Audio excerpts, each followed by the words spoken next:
शुक्राचार्य की बेटी हूँ। आप भी जात में ब्राह्मण है, हम भी सजातीय हैं।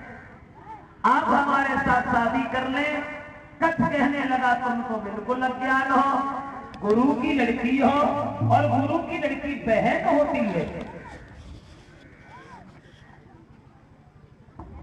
मैं तुमसे शादी नहीं करूंगा। देवयानी ने बहुत निवेदन किया और कहा कच मेरी बात मान जाओ। देवयानी की आस को तोड़ना पाप होता है और उसकी आत्मा को बड़ा संताप होता है। इसलिए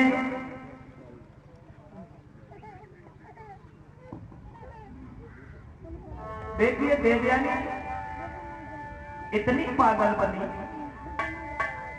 कहने लगी चले गए जो छोड़ी तुम मेरे जी पाऊंगी।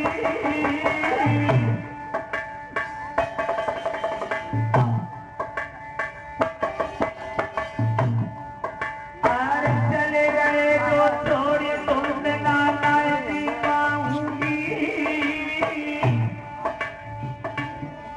और मानो मेरी बात के घर में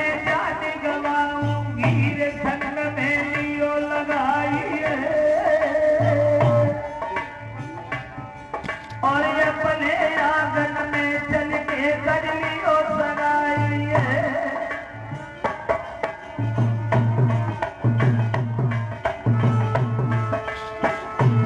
एक बात और सुनो कच, बोली देवयानी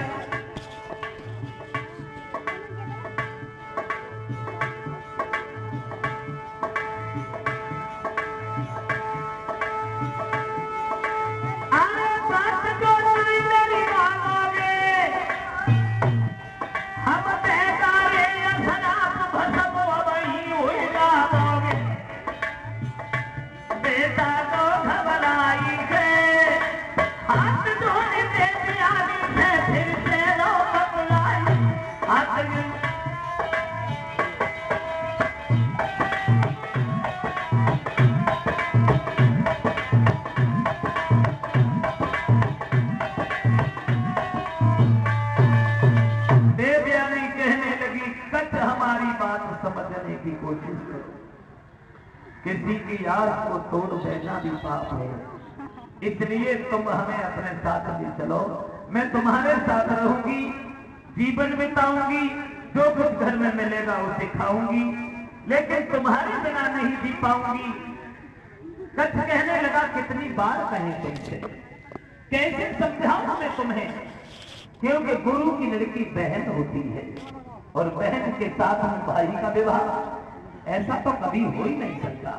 देवयानी नाराज हो गई और कहने लगी कच अगर तुमने हमारी बात नहीं मानी तो मैं तुम्हें श्राप दे दूंगी। कच कहने लगा अगर यही कहानी है तो अंतों के धमकाने से मैं दबने वाला नहीं हूं। अगर तुम श्राप देना ही चाहती हो तो कर दो हमारे जीवन को बर्बाद, दीजिए श्राप, लेकिन मैं शादी नहीं करूंगा। देवयानी ने फिर निवेदन किया, नाराज हो गई, फिर बुलाई पड़ गई और कहने लगी कच मेरी बात मान जाओ। श्राप के लिए मैंने वैसे ही कह दिया था, मैं तुम्हारे बिना जी नहीं पाऊंगी कि तुम जो तो करे हम सोई और दर्द की ठोकर खाऊंगी खाऊंगी पर तुम दिन लाई जी पाऊंगी।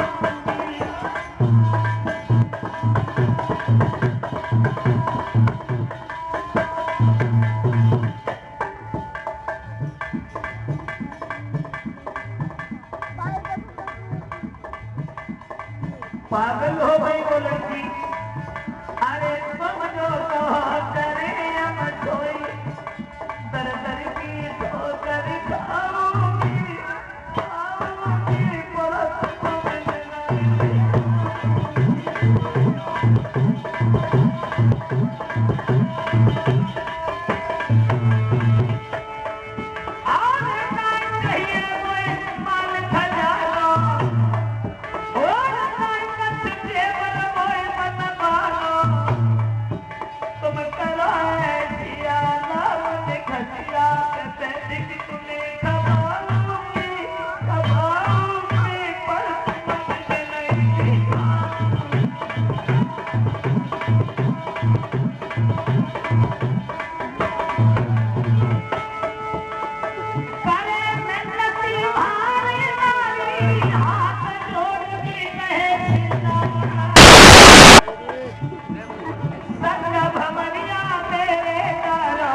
कान खोल के हमारी बात सुन लो। अगर तुमने हमारी बात नहीं मानी, तुमने मुझसे शादी नहीं की, तो मैं श्राप दे दूंगी। कदे दो श्राप। तो देवयानी नहीं चूकी और कच्छ को श्राप दे दिया और कहा, कच्छ हमारी इच्छाएं तो धूल हो गई, तुम्हारी इच्छाएं भी धूल हो जाएंगी। तुम्हारे जिंदगी की हुई मेहनत बेकार हो जाएगी। तुम जो हमारे पिता से विद्या सीख करके जा रहे हो, ये विद्या तुम्हारी याद ही नष्ट हो जाएगी और जिस तरह खाली हाथ आए हो उसी तरह जाओगे। कच्छ कहने लगा, देवयानी हमारी नहीं बल्कि देवताओं की आग में पानी फेर दिया तुमने। मेरी तो मेहनत बर्बाद हो ही गई और मैं भी तुम्हें श्राप देता हूं कि तुम्हारे साथ ब्राह्मण कोई शादी करने के लिए कभी नहीं आएगा। अन्य किसी जात में ही तुम्हारी शादी की जाएगी, ब्राह्मण के साथ तुम्हारी शादी कभी हो ही नहीं सकती। ये श्राप देवयानी को कच्छ ने दिया था। इसलिए शुक्राचार्य ब्राह्मण के साथ शादी न करके चंद्रवंश ने शादी की थी। अब आ जाओ उसी जगह शादी कैसे बनी।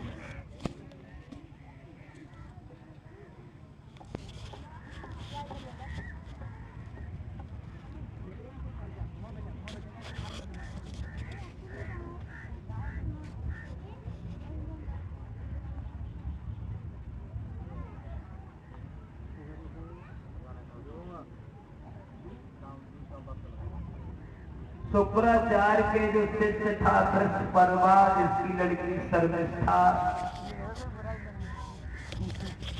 थोड़ी घमंडी थी। वो देवयानी को कुआं में डाल के चली जाती है। शुक्राचार्य इस बात से नाराज हो गए हैं और चल देते हैं। तो बृहस्पति ने कहा, रुक जाओ। बोले शुक्राचार्य, हम तब रुकेंगे अगर हमारी बेटी मान जाए तो। देवयानी से कहा, बहन तुम रुक जाओ तो गुरुजी मान जाएंगे। तुम्हारी लड़की को घमंड है कि मैं राजा की बेटी हूं, इसलिए हमें कुआं में ढकेल के चली आई। मैं तब रुकूंगी जब मेरी शादी हो और जब मैं रानी बन के जाऊं, उस समय तुम्हारी लड़की मेरी दासी बन के जिंदगी भर के लिए जाए तो। बृहस्पति की गरज थी, कहने लगा कोई बात नहीं, हमें तुम्हारी बात स्वीकार है। जब तुम रानी बन के जाओगी शादी होने के बाद, तब हमारी लड़की तुम्हारी हमेशा हमेशा के लिए दासी बन के जाएगी। तो रुक गए शुक्राचार्य।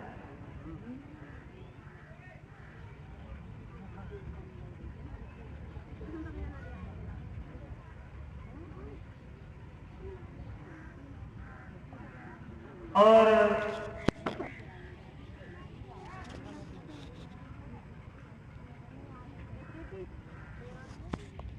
ने कुआं से निकाला। एक दिन यात्री घोड़ा पर सवार होकर के गए हैं दोबारा में शिकार खेलने।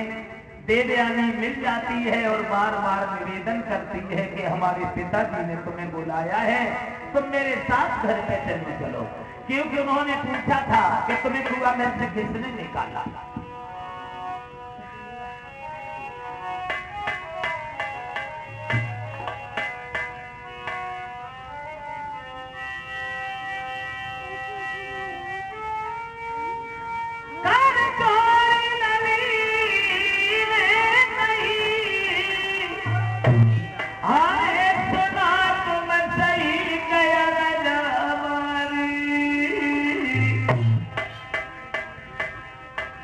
चलियो मेरे आंगन में लो घर की बाट निहारी।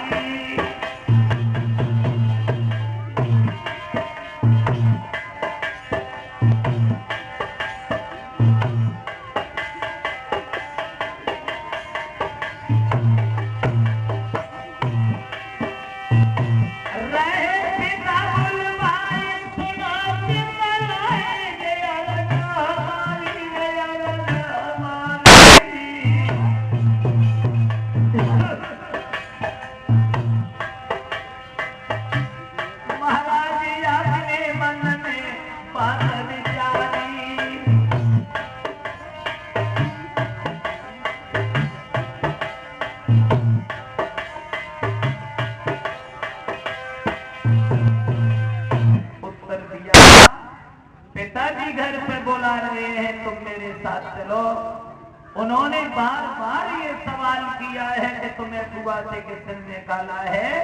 याद ने सोचा शुक्राचार्य ने बुलाया है तो जाएंगी, भाई विद्वान ब्राह्मण है और फिर उनका सम्मान करना कर्तव्य बनता है हमारा।